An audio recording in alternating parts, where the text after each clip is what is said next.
देखिए, दुनिया में जितने भी आतंकवाद होते हैं आज की डेट में उनका इंटरनेशनल कनेक्शन भी होता है, इंटरनेशनल कोलैबोरेशन होता है, वेरियस एजेंसीज के साथ चीजें मैच खाती हैं। इसीलिए मगर ये सो कॉल्ड हिंदू टेरर की थ्योरी एकमात्र ऐसी थ्योरी थी जिसका कोई इंटरनेशनल कनेक्शन नहीं था, बल्कि इंटरनेशनल एजेंसीज उल्टा बोल रही थी। जैसे समझौता एक्सप्रेस केस में पहले भारत, और दूसरी बात, किसी भी इन्वेस्टिगेशन में एजेंसी एक ही तरफ सोचती है, यू टर्न नहीं लेती है।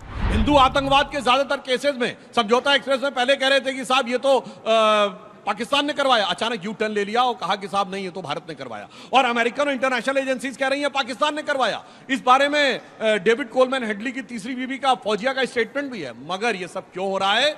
सिर्फ भगवा को डिमीन करने के लिए। जबकि भगवा क्या है? प्रकृति का सबसे खूबसूरत रंग भगवा है, उगते हुए सूर्य का रंग भगवा है। जब मास एनर्जी में कन्वर्ट होता है तो अग्नि की ज्वाला का रंग भगवा है, ज्ञान के प्रतीक यज्ञ की ज्वाला का रंग भगवा है। सारे ऋषिमुनियों ने भगवा पहना, भगवान बुद्ध ने ध्यान लगाया तो भगवा पहना, भगवान राम भगवान कृष्ण दोनों के ध्वज थे भगवा थे, महाराणा प्रताप छत्रपति शिवाजी महाराज से लेके शकारी विक्रमादित्य चंद्रगुप्त मौर्य तक भगवा था।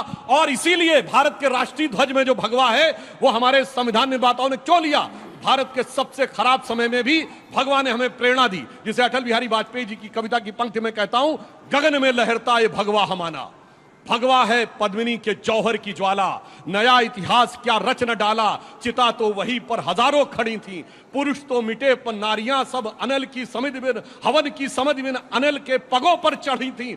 मगर जौहरों के घने कोहरों में, बलि के क्षणों में, धुएं के घनों में धड़कता रहा पूर्व पूज्य भगवा हमारा, गगन में लहरता ये भगवा हमारा।